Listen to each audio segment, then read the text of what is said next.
Last में हम लोग कल क्या पढ़े थे? Economic objectives. Very good. ठीक।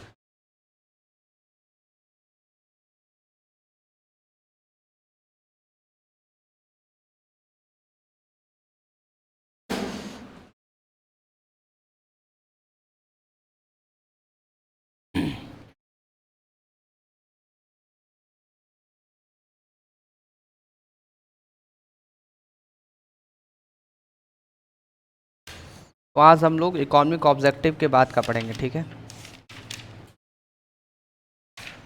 इकोनॉमिक ऑब्जेक्टिव के बाद क्या है, कौन सा दूसरा ऑब्जेक्टिव था? Social objective. हाँ, तो आज हम लोग सोशल ऑब्जेक्टिव पढ़ेंगे, ठीक है? सभी लोग लिख लीजिए आप लोग, सोशल ऑब्जेक्टिव। Social objective. देखिए, मंडे, ट्यूसडे, वेडनेसडे, थर्सडे, ये 4 दिन अकाउंटेंसी पढ़ना आप लोगों को। और फ्राइडे सैटरडे क्या पढ़ना है? बिजनेस।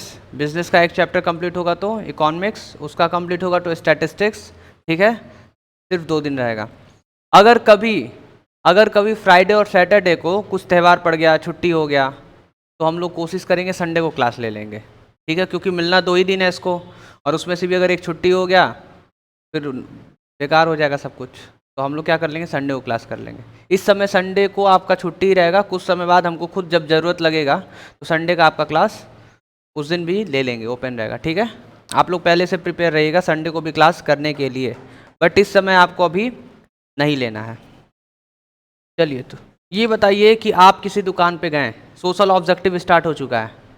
आप किसी दुकान पे गए और कुछ भी सामान खरीदे और वो सामान आपको ख़राब दे दिया गया, तो क्या आपको अच्छा लगेगा? और अगर वो ख़राब दिया है, जो भी सामने वाला बिजनेस है अगर ख़राब दिया आपको, तो क्या आप दोबारा उस दुकान पे जाएंगे खरीदने? तो क्या वो बिजनेस चल पाएगा? ठीक, एक एग्जांपल लेते हैं, हम लोग समझते हैं कि क्या है कैसे है, ठीक है? मान लीजिए आप मिठाई की दुकान पे गए, खराब मिठाई दे दिया आपको, आप खाएं, आपको अच्छा नहीं लगा, खाते ही पता चला कि 2-3 दिन पुराना लग रहा है, मतलब बासी दे दिया आपको। क्लियर है आप सभी को? तो क्या माना जाएगा? माना ये जाएगा कि उसका क्वालिटी खराब है। क्या माना जाएगा? और क्वालिटी उस दुकानदार को कैसा देना चाहिए, जैसा आप चाहते हैं। आप कैसा चाहते हैं? बढ़िया क्वालिटी का। आप जाकर क्या कहते हैं कि थोड़ा सा फ्रेश मिठाई दीजिएगा, आज का ताज़ा ताज़ा मिठाई दीजिएगा जो आज ही बना है। ऐसे आपका डिज़ायर है, आपकी इच्छा है, डिज़ायर है कि भाई हमको ऐसा सामान चाहिए, तो जैसा क्वालिटी का आप सामान इच्छा कर रहे हैं, डिज़ायर कर रहे हैं, तो सामने वाले को भी वही देना चाहिए, ठीक है? अगर वो ऐसा करता है तो माना ये जाएगा कि वो अपने बिजनेस का सोशल ऑब्जेक्टिव पूरा कर रहा है, समाज का ध्यान दे रहा है, क्वालिटी ऑफ प्रोडक्ट देकर, सेल करके। क्लियर है आप सभी को? तो फर्स्ट पॉइंट हम लोग क्या लिखेंगे? फर्स्ट पॉइंट लिखिए आप लोग, supply of desired quality, supply of desired quality of products. Record करके अपलोड किए थे, आप देखे नहीं, अब उसी में देख लीजिएगा, ठीक है? नेक्स्ट पॉइंट हम लोग का है अवॉइडेंस। अब इसका मतलब भी हम लोग समझ लेंगे, पहले लिख लेते हैं। Avoidance of unfair trade practices.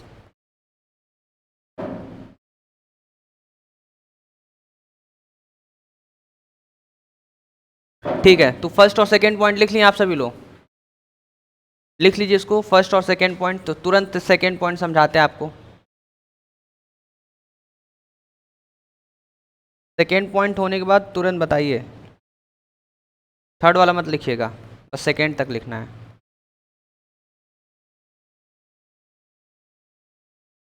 हो गया सेकेंड पॉइंट? ठीक।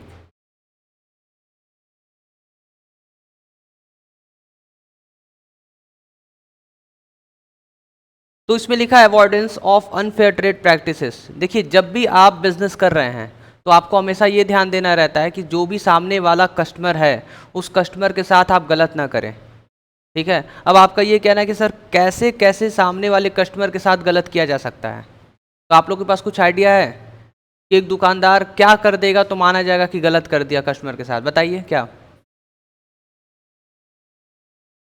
वेरी गुड, बहुत अच्छा।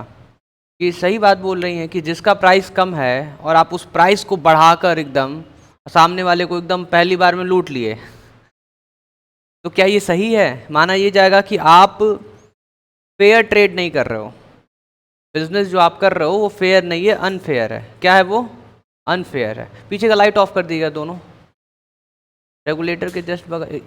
इधर देखिए, ये जो ऑन, इसको ऑन करना, बाकी दो ऑफ करना है। जो ऑफ, हाँ हाँ, ठीक ठीक, एकदम परफेक्ट। अब एक 2 मिनट बाद ये एसी चल रहा है, गेट भी बंद करना होगा, तो अभी नहीं, अब 1-2 मिनट बाद आप बंद कर लीजिएगा, ठीक है? फाइन।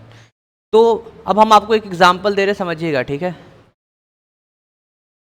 आप एक, हम जब छोटे थे ना तो रात में नाप तौल करके, आप सुने नाप तौल? ठीक।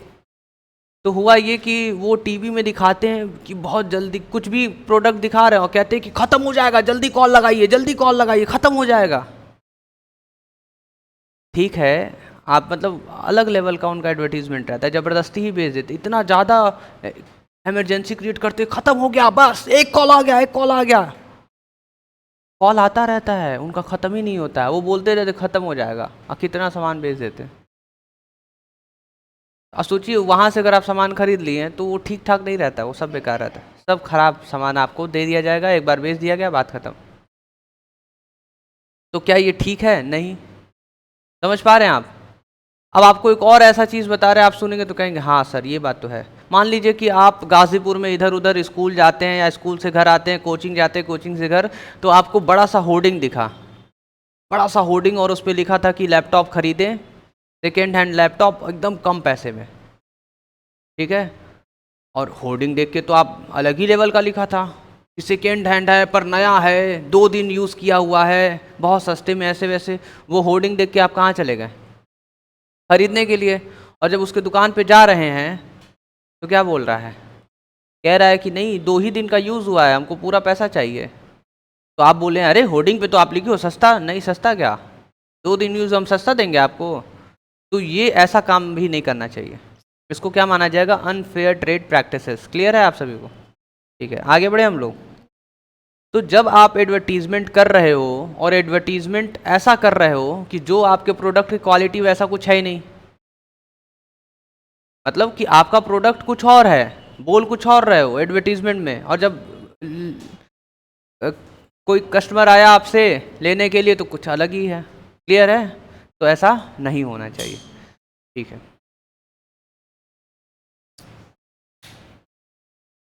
आगे बढ़े हम लोग। नेक्स्ट क्या लिखा है? Employment generation. क्या लिखा है?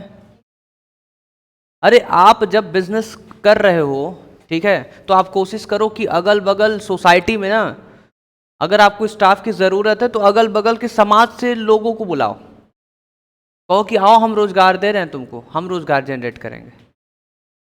समझ आ रहा है आप लोगों को? जैसे कि एग्जांपल दे रहे हैं वो समझिए, जैसे सामने जो अपना बाजार है गली में, वो जब आया था तो ये काम किया था, एम्प्लॉयमेंट जनरेशन। मोहल्ले के लोगों के, बहुत 2-3 लोगों 4 लोगों को अपना स्टाफ बना के रखा था वो। मोहल्ले के लोग खुश कि इसके आने से हम लोग को फ़ायदा हो रहा है। समझ आ रहा है? तो ये बहुत अच्छा काम किया था। एम्प्लॉयमेंट जनरेशन का मतलब रोज़गार दे रहा था। क्या दे रहा था? रोज़गार दे रहा था। तो क्लियर है आप लोगों को? अरे आज के डेट में सबसे बड़ी प्रॉब्लम क्या है? सब लोग बेरोज़गार हैं, अनएम्प्लॉयमेंट, बेरोज़गार है सब लोग। अब बेरोज़गारी में जब रोज़गार किसी को मिल जाए तो बहुत अच्छा माना जाएगा, ठीक है? तो अब 4th नंबर पे हम लोग पढ़ेंगे सोशल सर्विस। आप लोग 3rd वाला पॉइंट लिख लीजिए, 4th वाला भी लिख लीजिए, सोशल सर्विस।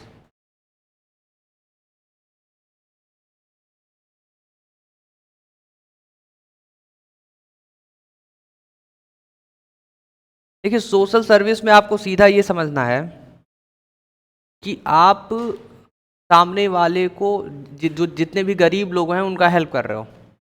जैसे चैरिटी, कोई कंपनी है चैरिटी दे रहा है, कोई बिजनेस है चैरिटी के रूप में दे रहा है, जितने भी गरीब बच्चे हैं, या तो सामने वाले का आप क्या कर रहे हो? सोशल सर्विस मतलब सामाजिक कार्य कर रहे हो, समाज के लिए कुछ अच्छा कर रहे हो, आप हेल्प कर रहे हो समाज का। क्लियर है? तो ये भी आपको करना चाहिए। अगर आप ऐसा करते तो माना ये जाएगा कि आप अपना सोशल ऑब्जेक्टिव फुलफिल कर रहे हैं, ठीक है? एक और एग्जाम्पल दे रहे हैं, समझिएगा। Tata company is spending a fixed amount every year on social service project. मतलब जो टाटा कंपनी है कुछ अमाउंट फिक्स कर दी और हर साल वो चला जाता है उनका पैसा, सोशल सर्विस प्रोजेक्ट में उनका पैसा चला जाता है, सबका हेल्प होता रहता है। क्लियर है? तो वो अपना सोशल ऑब्जेक्टिव क्या माना जाएगा, सोशल ऑब्जेक्टिव वो अपना फुलफिल कर रही है। क्लियर है आप लोगों को? अब थोड़ा सा डे टू डे एग्जाम्पल ले लीजिए। यही अपना बाजार ही कोविड-19 में कुछ लोग बाहर से आए हुए थे, ओवरब्रिज के नीचे वेट कर रहे थे, उनको बलिया जाना था। बहुत सारे लोग थे ओवरब्रिज के नीचे एकदम थके हारे बैठे हुए थे, पैदल कहीं से आए थे, अब पैदल ही जाना था उनको, सोचिए। तो ये अपना बाजार का मालिक और बहुत सारे लोग मोहल्ले के, वो लोग मिलकर दो चार लोग पूरी सब्जी रात में बनवाएं, और वो भी लगभग 50-60 लोगों के लिए। तो डेटा सही नहीं हो सकता है, 50-60 से अधिक भी हो सकते, कम भी हो सकते, पर था अच्छा खासा वो टिफ़िन पैक करा रहे थे। सोचिए रात में पूरी सब्जी बनाकर सारा मोहल्ला देख रहा था उनको कि भाई अपना बाज़ार का मालिक ऐसा काम कर रहा है। तो क्या हम लोग के दिमाग में बैठा कि सामाजिक कार्य कर रहा है, अच्छा है, और उसको भी अच्छा लगा। क्लियर है आप लोगों को? समझ आ रहा है? तो वो किसके अंदर आ जाएगा, सोशल सर्विस। अब आपको एक ऐसा चीज़ बता रहे हैं, ध्यान से सुनिएगा। मान लीजिए आप सभी लोग इंडस्ट्री ओपन कर रहे हैं। क्या ओपन कर रहे हैं? तो आप ना गांव में गए, और गांव में मतलब गांव में ऐसे जगह गए कि जहाँ पे बहुत लोग रहते हैं, ठीक है, बहुत लोग रहते हैं, और वहीं पे आपको एक जगह मिला और वहाँ पे आप इंडस्ट्री ओपन किए।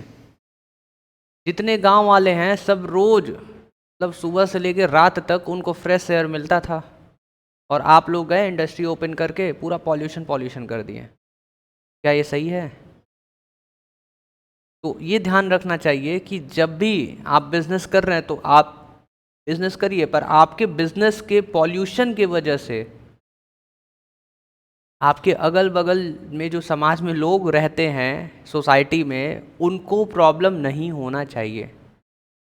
क्लियर है? अब आपके इंडस्ट्री से गंदा पानी निकल ले जा रहा है, अब बाहर जाके एकदम कूड़ा फैला हुआ है, ठीक, ऊपर से पॉल्यूशन निकला जा रहा है, एकदम वो परेशान है, एयर पॉल्यूशन, वाटर पॉल्यूशन। तो आप क्या करिए, अब आप देखिए कि भाई जो भी गंदा पानी निकल रहा, कुछ गैजेट लगाइए कि जितना कूड़ा कचरा है सब आप अंदर ही रोक लें। अब पानी जो निकल रहा है तो उसका एक डायरेक्शन बनाइए कि पानी थोड़ा सही जगह जाए, कि समाज को दिक्कत ना हो। सोसाइटी को अगर दिक्कत होगा तो फिर प्रॉब्लम हो जाएगा।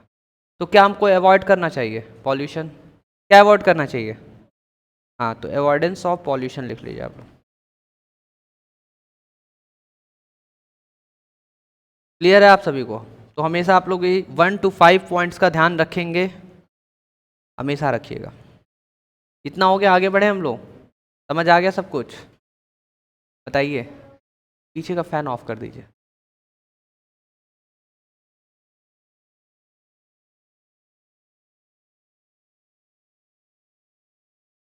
काम क्यों नहीं? कितने पे है? 18 पे है ना? ठीक, आगे बढ़ते हैं हम लोग। सोशल ऑब्जेक्टिव हो गया। सोशल ऑब्जेक्टिव के बाद आप लोग बताइए क्या था नेक्स्ट? Human objective. अच्छा, ह्यूमन ऑब्जेक्टिव, ह्यूमन को और क्या बोल सकते हैं? Personal objective. बहुत अच्छा, पर्सनल ऑब्जेक्टिव, ह्यूमन और पर्सनल ऑब्जेक्टिव। ठीक,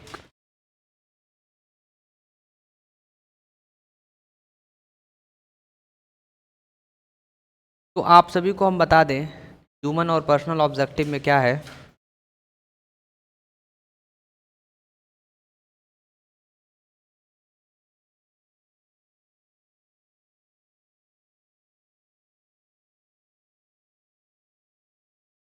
ह्यूमन और पर्सनल ऑब्जेक्टिव में आपको सबसे पहला, देखिए सिंपल सी बात है कि आप जब बिजनेस कर रहे हैं तो आपके बिजनेस में स्टाफ होंगे, इंडस्ट्री आप चला रहे हैं तो आप इंडस्ट्री में स्टाफ होंगे, तो हर जगह आपके बिजनेस में स्टाफ तो मिल ही जाते हैं।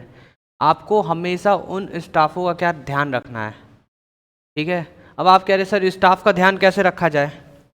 देखिए सबसे पहली बात तो ये कि आप जिस स्टाफ को काम करने के लिए जो भी जगह दिए कि आपको यहाँ पे काम करना है, तो पहला तो वहाँ का जो कंडीशन है वो साफ़ सुथरा होना चाहिए। Good working condition.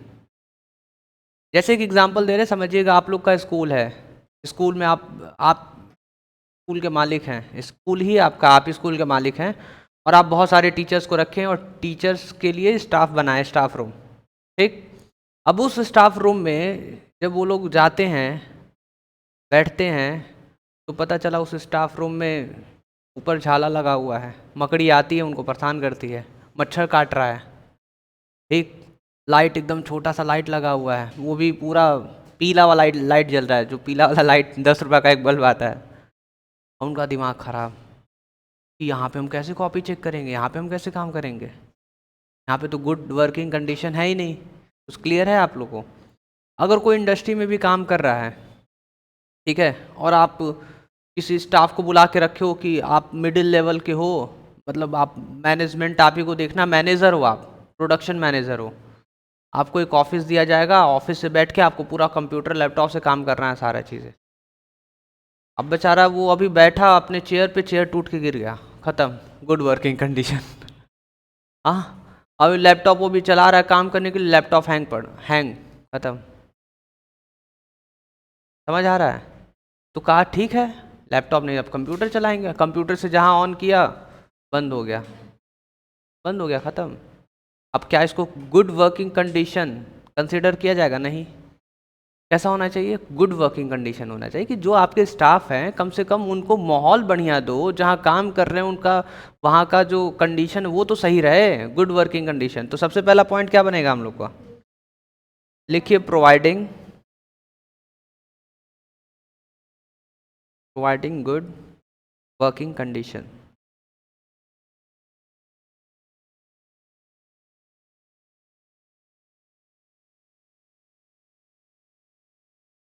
हो गया ये?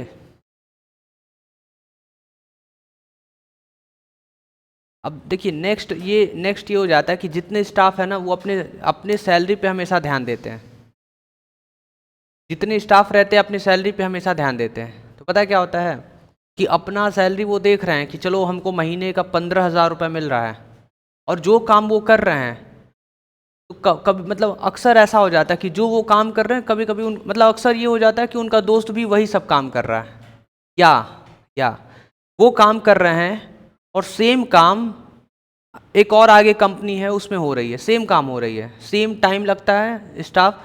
अब वो पता किया, कह रहा भाई हमको 15,000 रुपये महीना मिलता है, तुमको कितना मिलता है? कह रहा सेम काम का 25,000 रुपये महीना मिलता है। अब बताइए, एक कंपनी क्या कर रही है, एक कंपनी दे रही है 15,000 रुपये, कितना दे रही है? एक कंपनी दे रही है 15,000 रुपये पर मंथ, एक महीने का, इसको लिखिएगा मत आप लोग, ठीक है। और एक कंपनी कितना दे रही है? 25,000 रुपये। अब ये बताइए कि 15,000 वाला खुश रहेगा?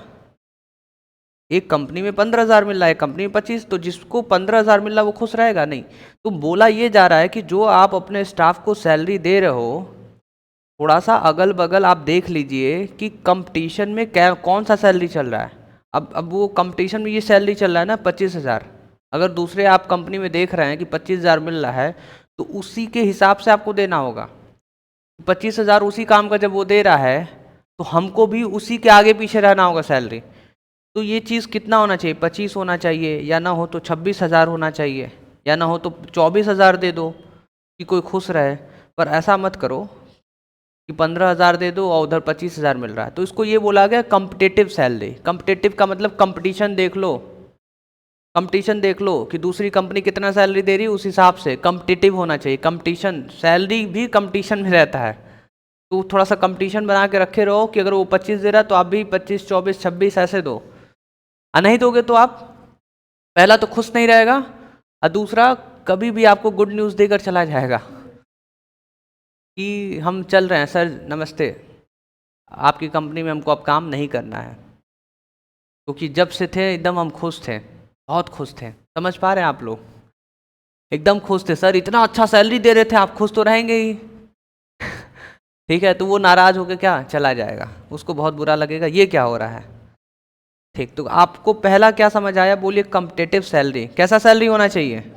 Competitive salary. और दूसरा होना चाहिए सेटिस्फैक्ट्री, मतलब आपको ऐसा ऐसा सैलरी मिल रहा है जिसमें आप खुद सेटिस्फाइड हो। क्लियर है कि सेटिस्फाइड हो, कि आपको इतना मिल रहा है कि आप खुश हो कि मज़ा आ गया, इतने काम का इतना ही पैसा, एकदम परफेक्ट है। तो लिख लीजिए आप लोग, पेमेंट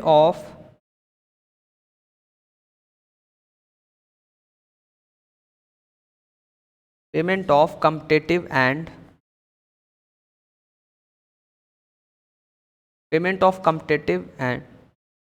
सेटिस्फैक्ट्री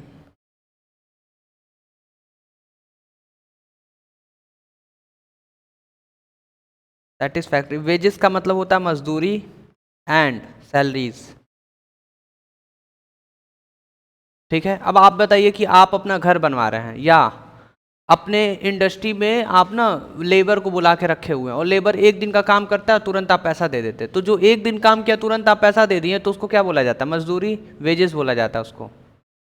ठीक है, समझ आया? आप जिस दिन काम किए उस दिन आपको पैसा मिल गया, उसको कहा जाता है वेजेस, मजदूरी, जो कि हम लिखे हुए हैं यहाँ पे। क्लियर है?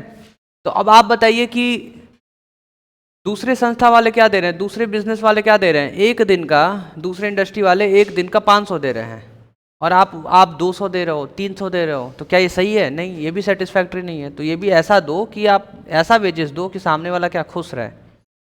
चलिए, क्लियर है ना आपको? पहला पॉइंट। दूसरा पॉइंट, तीसरा लिख लीजिए आप लोग, personal growth and development. Personal growth and development.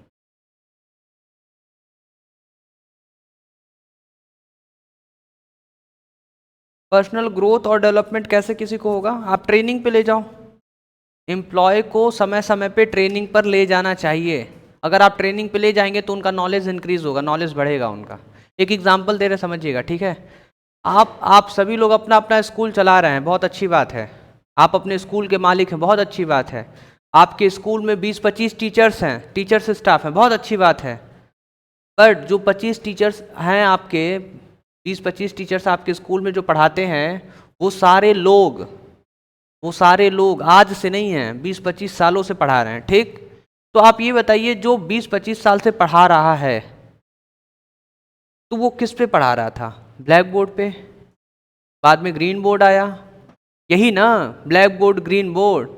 अब अचानक आप उनके सामने ला कर रख दोगे कि लो भाई आईपैड ले लो, लो हम तुमको लैपटॉप दे दिए, हेलो प्रोजेक्टर लो, चलो पढ़ाओ। तो क्या सेटिंग कर पाएगा? नहीं कर पाएगा, परेशान हो जाएगा कि कौन सा एप्लीकेशन ओपन करना है, तुमको आता ही नहीं है। अरे हम पढ़ा देंगे, ग्रीन बोर्ड दो, ब्लैक बोर्ड दो, ये क्या अचानक ही सब क्या हो गया? और उसी पे उसको बोल दो कि यूट्यूब पे लाइव जाके पढ़ाना है, बैठ के रोने लगेगा। अरे अरे, हम तो आज तक ग्रीन बोर्ड पे पढ़ाएं, ब्लैक बोर्ड पे पढ़ाएं, अब अचानक कोविड-19 आ गया, सारे टीचर्स परेशान, ऑनलाइन कैसे जाना है? समझ आ रहा है? क्लियर है? पर वो सारे टीचर्स को आप कहाँ पर ले जाओ? ट्रेनिंग जाकर दिला दो, और ट्रेनिंग में आपको सारे टीचर्स को सिखा दिया गया कि ये कैमरा ऐसे रहेगा, कैमरे का तार ये वाला इधर निकलेगा फिर इधर आएगा, माइक कैसे रहेगा। समझ आया? आपको माइक, ये यहाँ पे एक माइक पहनना है, प्रोजेक्टर कैसे काम करेगा, लैपटॉप ऑन करो, इसको पहले कनेक्ट करो, ये कनेक्ट करो, सारी चीज़ें कनेक्ट, फिर रिकॉर्ड करो, फिर उसी में लाइव भी चले जाओ। तो ये सारी चीज़ें अगर किसी को ट्रेनिंग दे दिया जाए, तो आप सभी लोग अगर अपने स्टाफ को ट्रेनिंग देंगे तो उनका नॉलेज क्या होगा? बढ़ जाएगा, और वो सारे टीचर्स, सारे स्टाफ खुश हो जाएंगे। जब आप अपने स्टाफ को ट्रेनिंग दिलाते हो तो वो खुश हो जाते हैं। क्यों? अपने मन में सोचते, वाह यहाँ पे फ़ायदा हो रहा है, समय समय पे ट्रेनिंग करा देते हैं, मेरा नॉलेज बढ़ जाता है और मज़ा आता है नया नया चीज़ सीखने में और नए तरीके से काम करने में। क्लियर है आप सभी को? तो जब भी आप कभी अपना बिजनेस ओपन करें, और आप बिजनेस ओपन करने के साथ साथ आपके पास स्टाफ रहें, तो उस स्टाफ का आप किस तरीके से ध्यान देंगे? समय समय पे ज़रूरत पड़े तो ट्रेनिंग आप उनको दे दीजिए, ट्रेनिंग दिलवा दीजिए। तो उससे क्या होगा? उनका ग्रोथ होगा, उनका डेवलपमेंट होगा। तो खुशी होगी कि नहीं होगी? खुशी होगी उनको। इसके बाद आप लिख लीजिए रिकॉग्निशन। रिकॉग्निशन का मतलब होता है पहचान, जान पहचान। Recognition and respect.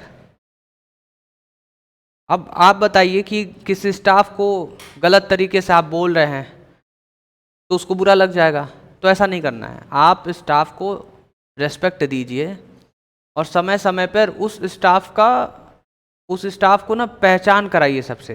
कि ये हमारे इंडस्ट्री के स्टाफ हैं, बहुत अच्छा काम कर रहे हैं, अलग अलग स्टाफ को रोज़ लाकर क्या करिए, सबको जान पहचान कराइए। तो वो हो गया रिकॉग्निशन, मतलब एक जान पहचान उनका बनाइए, बहुत अच्छा काम कर रहे हैं, तारीफ करिए उनका, रेस्पेक्ट उनको दीजिए। क्लियर है? तो रिकॉग्निशन एंड रेस्पेक्ट लिख लीजिए। और एक लिखा हुआ है प्रोवाइडिंग स्पेशल बेनिफिट, लिख लीजिए आप लोग, प्रोवाइडिंग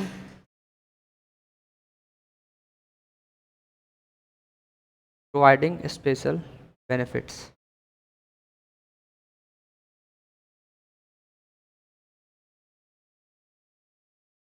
सच एज, क्या क्या हो सकता है? जैसे आप उनको स्पेशल फैसिलिटीज, मेडिकल फैसिलिटी दे रहे हैं, कौन सा फैसिलिटीज? एक फ्री एजुकेशन। अब आप कह रहे हैं अपने सारे स्टाफ को कि आपके बच्चे आए मेरे स्कूल में पढ़ें, आपके बच्चे का हम 1 रुपया फीस नहीं लेंगे, फ्री एजुकेशन। समझ आ रहा है? तो स्टाफ क्या हो जाएगा, जितने भी टीचर्स स्टाफ है खुश हो जाएंगे, वाह कितना बढ़िया स्कूल है, अपने सारे स्टाफ का ध्यान दे रहा है, फ्री एजुकेशन प्रोवाइड करा रहा है हमारे बच्चों को। क्लियर है? और इतना करने के बाद अगर आप ये बोल दें कि कभी आपके बच्चे का तबीयत खराब हो तो बताइएगा,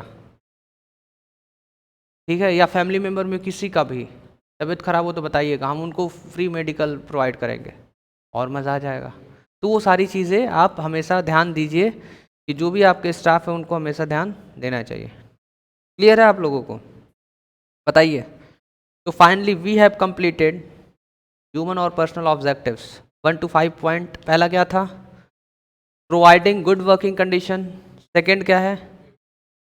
payment of and satisfactory wages and salary. थोड़ा सा आप लोग एक्टिव हो जाइए, सीधा बैठ जाइए सभी लोग एकदम, ठीक। और हम बोलेंगे फर्स्ट या 1, तो आप उसको जो लिखा है 1 पे आप बोलिएगा, ठीक है, 1, ठीक है, थोड़ा सा और तेज, सेकेंड, सभी लोग बोलिए, तेज बोलिए, थर्ड, 4, फिफ्थ। वेरी गुड, आप लोग तो बहुत अच्छा चिल्लाते हैं। आगे बढ़े हम लोग, बताइए।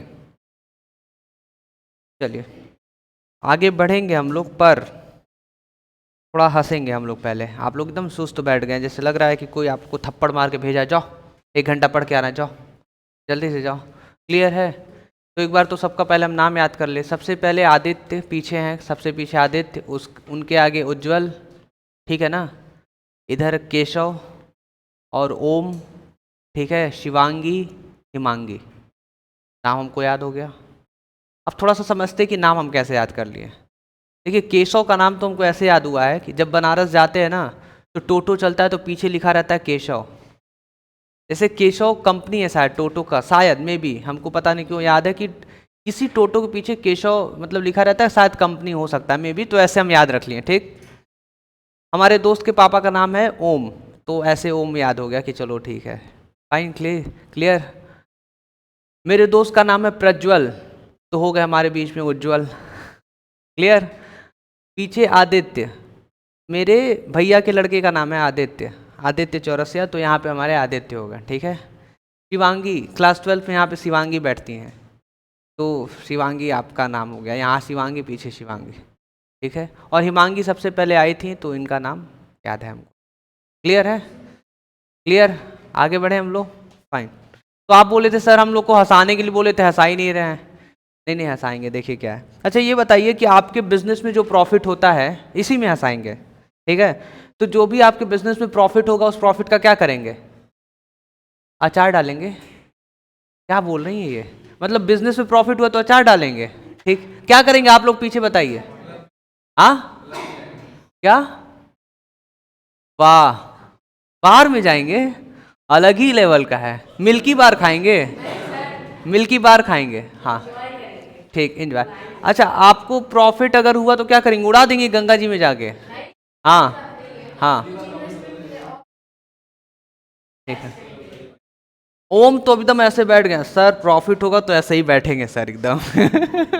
एकदम सर, एकदम पहले तो सबसे अच्छा चेयर बनाएंगे, उस पर एकदम ऐसे करेंगे अब, और गाना गाएंगे, अपनी पूरी ऐस है जेब में रखी कैस है।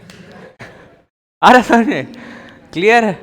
अच्छी लाइन है। अब देखो वो लिखने जा रही है, अच्छी लाइन है, अपनी इसको नहीं लिखना था, इसको मत लिखिए, ठीक है। तो क्लियर हुआ आप लोगों को कि जब प्रॉफिट होगा तो हम लोग मोमो खाएंगे। क्या खाएंगे? मोमो खाएंगे, ठीक है। नहीं, गलत चीज़ बता रहे हैं हम, ऐसे नहीं। देखिए, प्रॉफिट अगर होगा तो उस प्रॉफिट का मतलब ये है कि आप सर्वाइवल हो रहा है, सर्वाइवल कर लिए हैं। क्या कर लिए हैं? तो जब प्रॉफिट हो गया तो उसका मतलब आप सर्वाइवल कर चुके हैं। और जब आपका प्रॉफिट हो गया तो उस प्रॉफिट से आप अपने बिजनेस को एक्सपेंड करेंगे, बढ़ाएंगे। और ग्रोथ का मतलब क्या बताए थे? अलग अलग आप ब्रांचेस ओपन करेंगे। और एक्सपेंड का मतलब कि बिल्डिंग को और ऊंचा करा रहे हैं, और जो आप प्रोडक्ट बेच रहे थे अब और नया न्यू प्रोडक्ट ला रहे हैं बेचने के लिए। क्लियर है? एक्सपेंड कर रहे हैं अपने बिजनेस को, ठीक। तो एक्सपेंशन ग्रोथ। तो पहला क्या बताएं आपको कि सर्वाइवल। अगर प्रॉफिट हो रहा है तो क्या माना जाएगा? आपका परफॉर्मेंस बहुत अच्छा है, बहुत अच्छा कि आप सर्वाइव भी कर लिए हैं। अगर प्रॉफिट होगा तो प्रॉफिट के हेल्प से आप क्या कर लेंगे? ग्रोथ और एक्सपेंशन, एक्सपेंड कर लेंगे बिजनेस को, ठीक है। एक और चीज है जो कि थर्ड पॉइंट में लिखा हुआ, हम पढ़ रहे हैं, लिखा सिंबल ऑफ एफिशिएंसी। कि अगर आप प्रॉफिट कमा रहे हैं तो माना ये जाएगा कि आप अपने बिजनेस को बहुत अच्छे तरीके से चला रहे हैं, एफिशिएंसी तरीके से, बहुत अच्छा बिजनेस चल रहा है आपका, ठीक है। और उसी के जस्ट आगे लिखा है इंडेक्स ऑफ परफॉर्मेंस। अगर प्रॉफिट इतना मतलब परफॉर्मेंस बहुत अच्छा, प्रॉफिट थोड़ा सा कम मतलब मीडियम है परफॉर्मेंस, एकदम प्रॉफिट कम, 1 रुपया प्रॉफिट, खत्म। और लॉस होगा तो एकदम खत्म। मतलब प्रॉफिट जितना ज्यादा होता है माना यह जाता है परफॉर्मेंस बहुत अच्छा हुआ, बहुत अच्छा परफॉर्म किए जितने भी स्टाफ है, मैनेजमेंट है, ठीक है। क्या कहते हैं, सबसे पहले top level, middle level, lower level, माना ये जगह कि बहुत अच्छा काम हुआ, परफॉर्मेंस बहुत अच्छा है। वो इंडेक्स रहता है, जितना अच्छा प्रॉफिट उतना अच्छा परफॉर्मेंस, थोड़ा सा कम प्रॉफिट मीडियम लेवल का परफॉर्मेंस, और सबसे नीचे प्रॉफिट तो फिर क्या माना जाएगा कि बेकार परफॉर्मेंस है, ठीक है। आगे बढ़े हम लोग। आप लोग कह रहे हैं कि सर कल बहुत आग लगा रहे थे, आप आग लगा रहे थे, अलग अलग बिजनेस में आग लग जा रहा था, रिस्क था बहुत। कल हम लोग जब पढ़े तो क्या पता चला कि बिजनेस में बहुत रिस्क होता है। हाँ, आप सामान लेकर आए बेचने के लिए, आपके बिजनेस में रात में आग लग गया, सुबह क्या बेच पाएंगे? आप पिचकारी लाए बेचने के लिए, बारिश हो गया उस दिन, होली खत्म, पिचकारी बच गया, अब 1 साल वेट करिए। बहुत रिस्क होता है बिजनेस में, हर एक बिजनेस में रिस्क, हर एक बिजनेस में रिस्क, हर एक बिजनेस में रिस्क है कि नहीं है? कोविड-19 आया, अच्छे अच्छे कपड़े, ब्रांडेड ब्रांडेड कपड़े शॉपिंग कॉम्प्लेक्स में, मॉल में, छोटे दुकान में, बड़े दुकान में टंगे रह गए, बंद था बिजनेस। और छोटा सा कपड़ा बिजनेस करोड़ों का करके चला गया। मास्क, मास्क, समझ आ रहा है? रिस्क बहुत है, जितने लोग बिजनेस कर रहे हैं उस बिजनेस में रिस्क है। सोचिए क्या कितनी बड़ी बात बोले हैं, अच्छे अच्छे ब्रांडेड ब्रांडेड कपड़े सबके बिजनेस में, मॉल में, शॉपिंग कॉम्प्लेक्स में, दुकान में, छोटे दुकान, बड़े दुकान में, हर जगह वो कपड़ा टंगा रह गया, दुकान के अंदर पैक था, बंद था। और छोटा सा मास्क, छोटा सा कपड़ा मास्क कितने करोड़ों का बिजनेस करके निकल गया। ये है बिजनेस इन्वायरमेंट और ये है रिस्क। रिस्क दिख रहा है आप लोगों को कि जितने लोग अब बिजनेस कर रहे थे, रिस्क आ गया सामने, क्या? कोविड-19 कह रहा है हेलो अपना दुकान बंद करिए, लॉकडाउन, आ रहा है समझ में? क्लियर है? Risk risk risk. अब बताइए, कोविड-19 में कोई नया कपड़ा खरीदने जाएगा, क्या करेगा? नया कपड़ा पहन के थाली बजाएगा कि ताली बजाएगा? हाँ, या पटाखा छोड़ेगा या दिया जलाएगा नया कपड़ा पहन के? नहीं, सारी दुकान बंद, खत्म। चलिए, तो समझ आ रहा है आप लोगों को?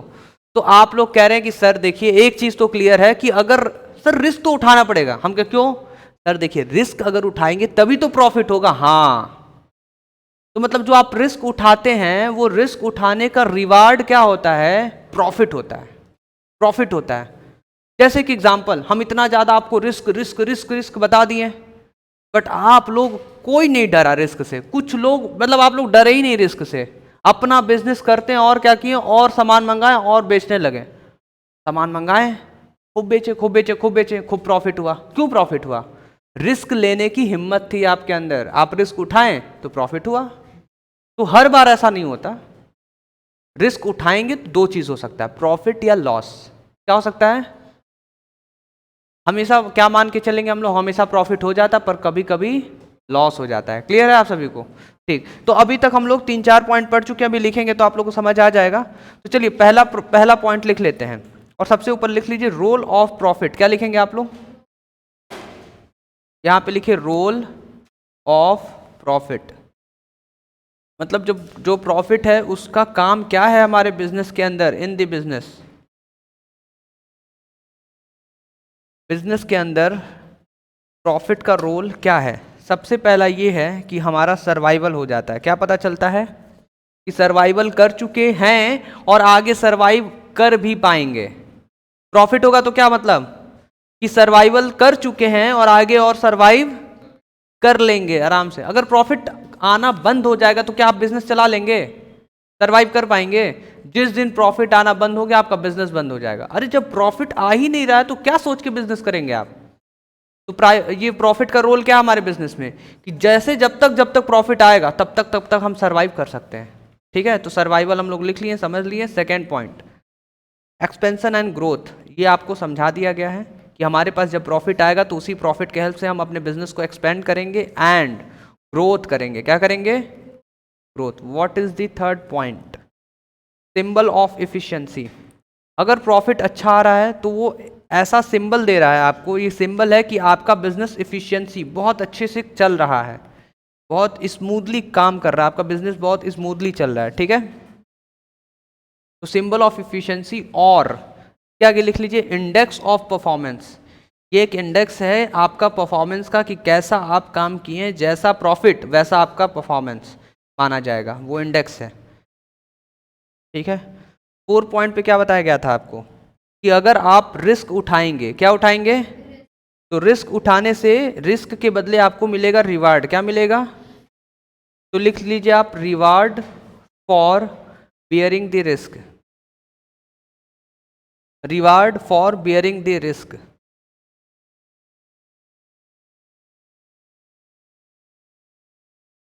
नहीं, बियरिंग का मतलब कि आप कुछ चीज मतलब झेल रहे हो कि मतलब उसको उठाए हो, बियर किए हो।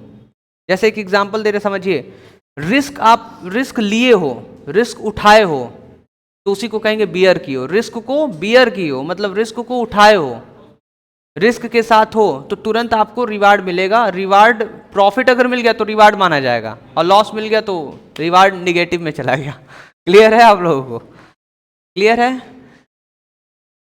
अगर प्रॉफिट हो गया तो क्या माना जाएगा, कि रिस्क उठाए रिवार्ड मिला, और प्रॉफिट नहीं मिला तो ये माना जाएगा रिवार्ड निगेटिव में जा रहा है, नहीं मिला, रिवार्ड ही नहीं मिला, खत्म हो गया कहानी। चलिए, तो 1 2 3 4 5, फिफ्थ पॉइंट पे आपको कुछ और बताया गया था। हाँ, फिफ्थ पॉइंट पे नहीं बताए थे पर फिर अभी बता दे रहे हैं। देखिए, जैसे जैसे आप प्रॉफिट कमाने लगते हैं ना, आपका बिजनेस फेमस होने लगता है, फेमस होने लगता है। ठीक, अभी एक एग्जांपल दे रहे, समझिएगा। ये कहेंगे सर अग्रवाल का नाम मत लीजिए,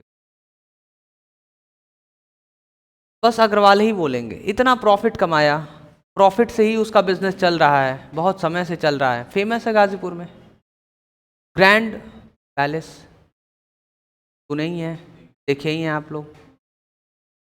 अब आप थोड़ी देर में कहेंगे सर वहीं पे हमारे सीनियर्स जाते हैं, सर वहीं पे जाते हैं फेयरवेल मनाने।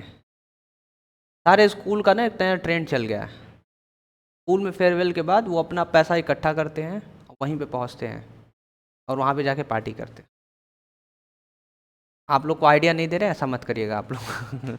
स्कूल में जो मिले हो गया, स्कूल में जो मिले हो गया, भाई जा सकते हैं, कोई इश्यू नहीं है। चलिए, तो क्लियर है आप लोगों को? तो जो प्रॉफिट रहता है वो हमारा हेल्प करता है, हेल्प्स टू गेन गुडविल, या रेपुटेशन लिख लीजिए, रेपुटेशन और गुडविल। गुडविल का मतलब होता है नेम फेम। ठीक है, जितना नेम फेम का मतलब कि कितना आपका बिजनेस फेमस है। जैसे वी मार्ट, जालांस, ये सब फेमस है। ठीक है, अभी बोल देंगे आपको वीआईपी पिज़्ज़ा, सुने आप लोग नाम?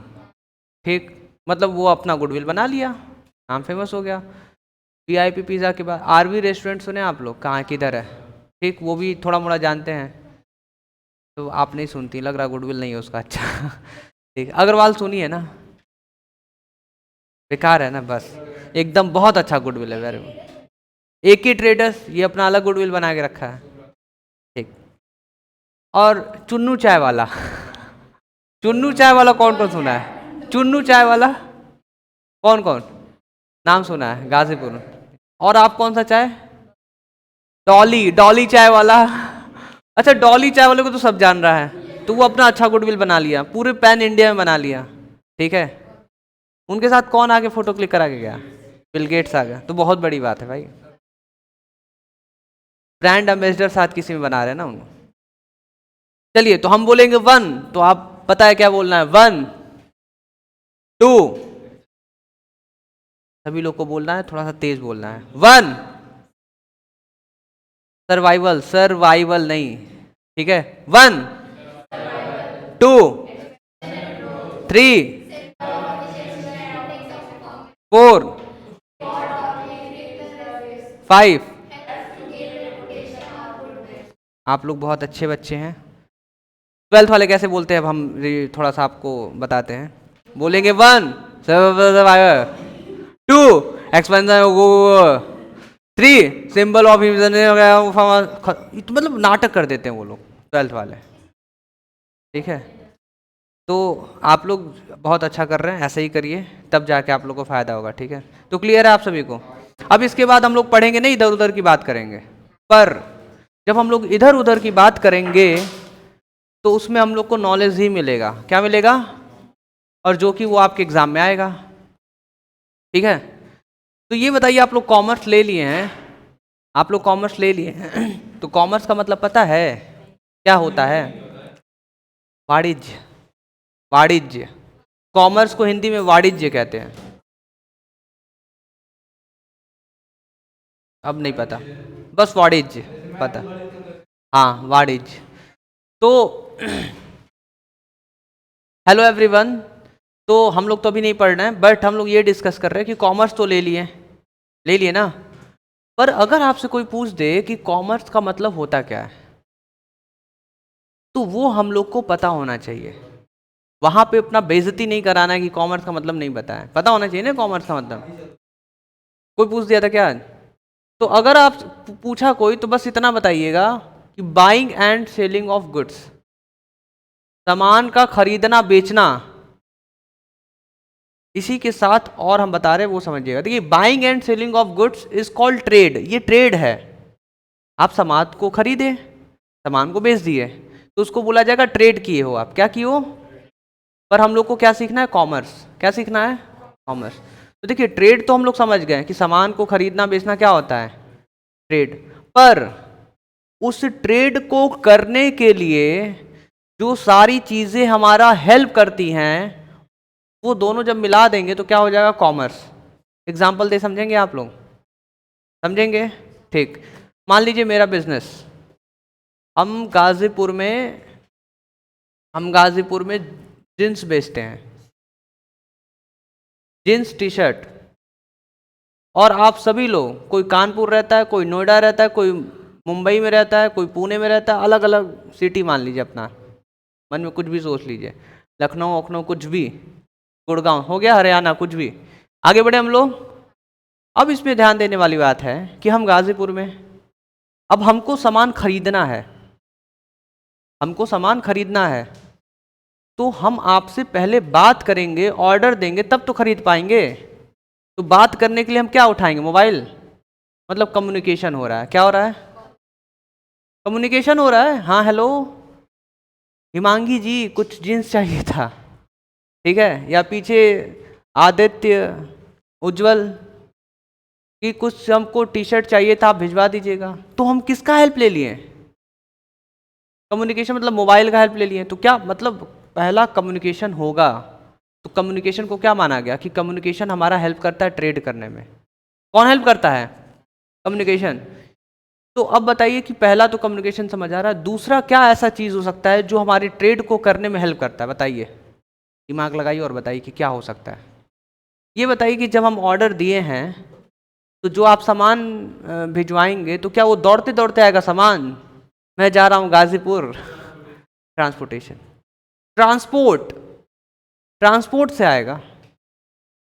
अब ट्रांसपोर्ट कुछ भी हो सकता है,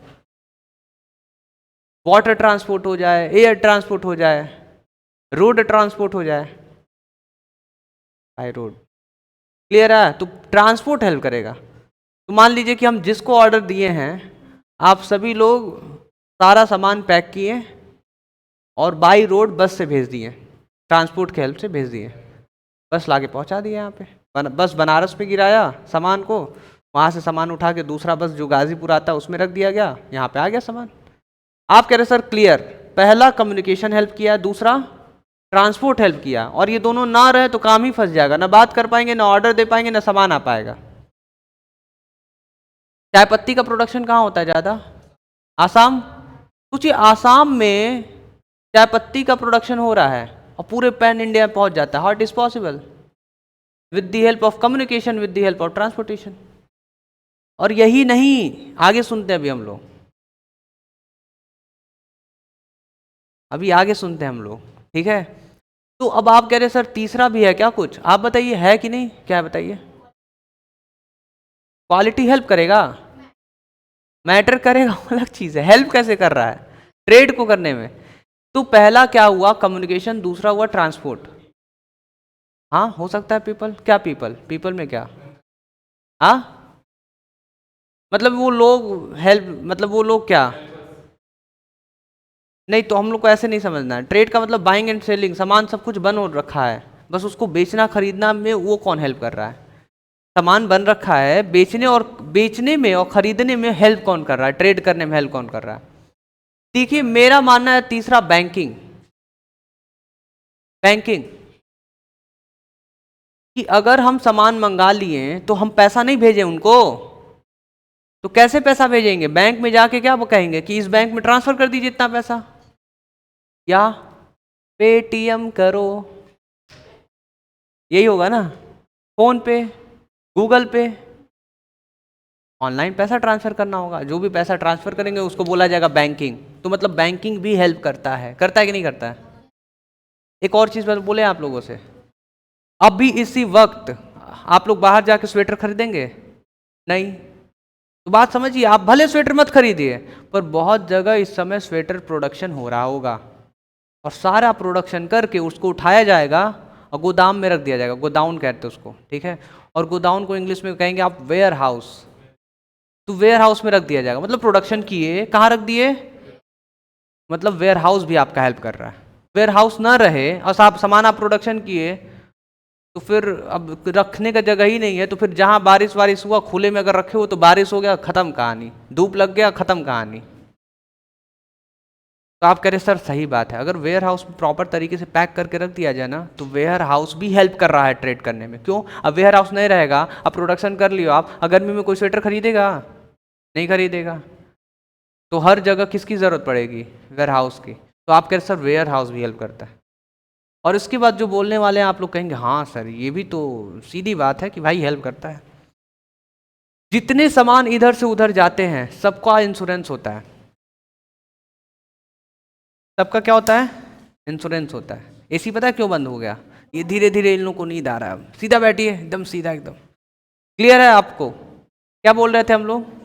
हम लोग ये बोल रहे थे कि जितना भी सामान इधर उधर होता है सबका इंश्योरेंस होता है।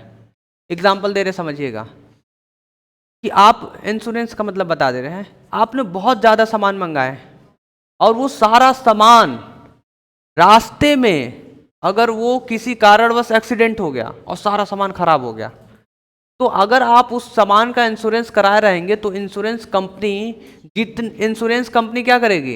इंश्योरेंस कंपनी आपको पैसा देगी कि जितने का आपका नुकसान हुआ है, जितने का आपका नुकसान हुआ है। क्लियर है? तो हर एक गुड्स जितने भी आप मंगाते हैं उसका क्या होगा? उसका इंश्योरेंस कराना होता है कि अगर किसी कारणवश इस गुड्स को नुकसान हुआ तो कौन पैसा देगा? इंश्योरेंस कंपनी देगी, इंश्योरेंस कंपनी। क्लियर है आपको? एक बार क्या हुआ था कि मालगाड़ी जा रहा था, उसके अंदर पूरा चीनी का बोरा भरा हुआ था। अब वो ट्रेन बलिया से पहले ही रास्ते में कहीं ट्रेन ही गिर गया, और ट्रेन गिरा ना तो पूरा चीनी बाहर, और चीनी जब गिरा तो पूरे गांव वाले बोरा बोरा उठा के चीनी लेके भाग गए। और आगे सुनेंगे तो आप कहेंगे कि बहुत सारे चीनी के बोरे फटे और वहीं पे गिरा, सड़ सड़ के इतना गंदा महक रहा था कि क्या बताएं। मतलब जब ट्रेन जा रही थी तो वहां से जाने में इतना गंदा, सोचिए चीनी है, महीना 2 महीना 3 महीना 4 महीना सड़ रहा है। पूरा इंश्योरेंस होगा, इंश्योरेंस कंपनी वाला पैसा देगा। कैसे? अरे जब पूरा सामान भिजवा रहा होगा तो बिल होगा, बिल पे अमाउंट लिखा होगा कि टोटल कितने का सामान जा रहा था, जितना पूरा नुकसान हुआ इंश्योरेंस कंपनी को भरना पड़ेगा। अब फिर इंश्योरेंस कंपनी सबके घर दौड़ेगी कि कौन कौन कौन गाँव वाले थे बोरा उठा के लेके आए, चलो हमको दो, हमको पैसा भरना पड़ रहा है। आ रहा समझ में? क्लियर है आप लोगों को? तो पहला क्या आप लोग को बताया गया? पहला ये बताया गया कि कम्युनिकेशन, ट्रांसपोर्ट, ठीक। दूसरा क्या बताया गया? वेयर हाउसिंग, ठीक है। और तीसरा बैंकिंग, नेक्स्ट इंश्योरेंस, और कुछ है? हाँ, वो क्या कह रहे हैं? एडवर्टीजमेंट भी बहुत बड़ी चीज बता दी है। तो एडवर्टीजमेंट, अगर हम एडवर्टीजमेंट नहीं करेंगे, प्रचार नहीं करेंगे तो गुड्स कैसे बिकेगा? हम लोग को क्या पता था रियलमी क्या, ओप्पो क्या? प्रचार देखते हैं तब पता चलता है। हम लोग को क्या पता कि घड़ी सरफ? अरे भाई प्रचार देखते हैं। लक्स साबुन हमको क्या, क्लिनिक प्लस हमको क्या पता? टीवी में देखने को मिलता है। जब प्रचार होता है तो हम लोग को पता चलता है। सही बात है कि नहीं? बताइए। वन प्लस, क्या वन प्लस? आईफोन, नहीं आईफोन का तो, आईफोन का भी प्रचार आता है, हाँ टीवी पे आता है, देते हैं सब, देते हैं सब। और कुछ नया नया प्रोडक्ट का नाम बताइए जो प्रचार में आप देखें और प्रचार के माध्यम से आपको पता चला है। अरे गजब, अरे वाह, बहुत अच्छा। समझ आ रहा है आप लोगों को? अरे है मेरे पास आईफोन, यहाँ पे नहीं लाते, ठीक है। तो क्लियर है आप लोगों को? समझ आ रहा है? एडवर्टीजमेंट होगा तो लोगों को पता चलता है, एडवर्टीजमेंट से लोगों को पता चलता, हर एक पर्सन को पता चलता है। तो आप कह रहे सर समझ आ गया। ट्रेड और ट्रेड को करने में जो हेल्प करते हैं वो दोनों को मिला देंगे commerce. What is commerce? Trade, और ट्रेड को करने में जो चीजें हेल्प करते हैं वो दोनों को मिला देंगे कॉमर्स। बहुत डीप में जाके बताएं एकदम, तब एकदम डीप में बताएं, ऐसा बताएं कि यही है कॉमर्स और कुछ नहीं है। मे बी आप किसी से पूछें, वो बोल दे buying and selling of goods with the aim of earning profit is called commerce. Net पे भी यही सब लिखा हुआ है। कॉमर्स का मेन जो चीज़ है, कॉमर्स होता क्या, वो आपको एग्जैक्ट बता दिए। और आप कह रहे सर आप तो एक चीज़ बताएं, ठीक है बहुत अच्छी बात है, ट्रेड तो समझ आ रहा है, तो यहाँ पे हम लोग क्या लिखेंगे? ये ट्रेड। पर आप कह रहे सर ट्रेड और इसके बाद बोले हैं आप कि जो ट्रेड को करने में हेल्प करे, तो उसको कैसे इंग्लिश में लिखेंगे? उसको लिखेंगे ऑक्सिलियरीज, ऑक्सिलियरी, या इसको आप करिए ऑक्सिलियरी, ऐसे कर लीजिए, ऑक्सिलियरी, ऐसे ऑक्सिलियरी टू ट्रेड। अब आप कह रहे सर इस ऑक्सिलियरी का मतलब क्या हुआ? अरे कुछ नहीं, इस ऑक्सिलियरी का मतलब पता क्या होगा? इसका मतलब होगा एसिस्टेंस। क्या होगा? अब आप कह रहे सर एसिस्टेंस का मतलब क्या होगा? एसिस्टेंस का मतलब हेल्प। अच्छा सर ये था क्या? और आप पता है इस एसिस्टेंस के बाद एक और वर्ड है, इसको बोला जाता है AIDS, aids to trade. Aids का मतलब आपका हेल्प। क्या हो गया? हेल्प। मतलब सब मिला के आपके बुक में ये लिखा हुआ है trade plus auxiliaries to trade, trade plus auxiliaries to trade. Auxiliaries to trade का मतलब ट्रेड को करने में जो चीजें हमारा हेल्प करते हैं, एसिस्ट करते हैं, उसको क्या बोलते? तो दोनों को मिला देंगे तो क्या बना? कॉमर्स। और कल जब आप आएंगे बुक ओपन करेंगे, कहेंगे अरे सर आप तो बहुत ज्यादा मतलब पूरा बुक ही खत्म कर दिए पढ़ा उड़ा के, आप लोग पढ़ रहे थे, इधर उधर की बात नहीं कर रहे थे हम लोग, इधर उधर की बातचीत नहीं चल रही थी, ये बुक में लिखा हुआ है, जब आप कल बुक ओपन करेंगे सारी चीजें दिया हुआ है। तो कभी से जो आपको लग रहा था इधर उधर की बात कर रहे हैं, कुछ बात नहीं कर रहे थे, हम लोग पढ़ रहे थे। समझ आया? चलिए आज के लिए क्लास को हम लोग इतना ही रखते हैं। थैंक यू सो मच, आप लोग जा सकते हैं।